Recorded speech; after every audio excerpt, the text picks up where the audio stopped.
Ndingaya esikolweni ibhalwe nguDouglas Segal.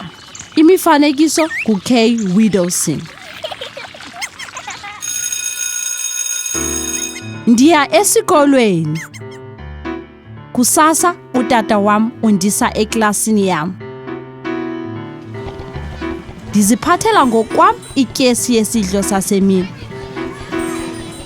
Sibulisa sithi, "Molo," kutitshalakazi wam. Ze ndibulise nabahlobo bam ndithi, "Molweni." Ndisoloko ndonwabile kukubabona. Phambi kokuba ahambe utata wam uyandanga. Ube nemini emnandi, atsho utata. Kusasa sihlala emethini simamele amabali. Ndiyathanda ukuhlala kwicala lemethi elinemibala yomnyama. Utishala wam usixelela ngemisebenzi yemini, asifundele nebali. Senza nezinye izinto ezonwabisayo ezifana nokuthetha ngemo yezulu nokuba loluphi usuku esikulo evekini. Ngamanye amaxesha sicula iingoma okanye sabelane ngamabali obomi bethu. Emva kwesidlo sasemini sidlala phandle. Kukho oojingi, imityibilizi nendawo ethe gabalala yokudlala. Ndithanda ukudlala icekwa okanye ibhola nabahlobo bam. Okanye ngamanye amaxesha ndithanda ukunyova ibhayisekile. Ndiyakwazi ukuzoba emgangathweni ngechokhwe. Emva kwemini siba nexesha lokusebenza ngokuzolileyo.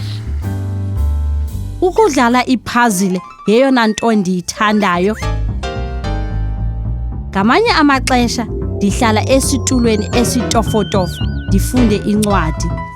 Ngamanye amaxesha ndizoba imifanekiso yosapho lwam. Xa ndidiniwe ndingalala emethini etofotofo. Ukuphuma kwesikolo umama uyandilanda. Ndisoloko ndivuya ukumbona. Ndithi usale kakuhle kutishala nakubahlobo bam bonke.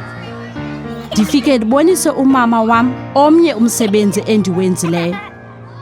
Usoloko ezingca ngam. Ndiyakuthanda ukumbalisela ngemini yam nangabahlobo bam nezinto ezonwabisayo endizenzileyo. Ndiyayilangazelela imini elandelayo esikolweni. Isiphelo.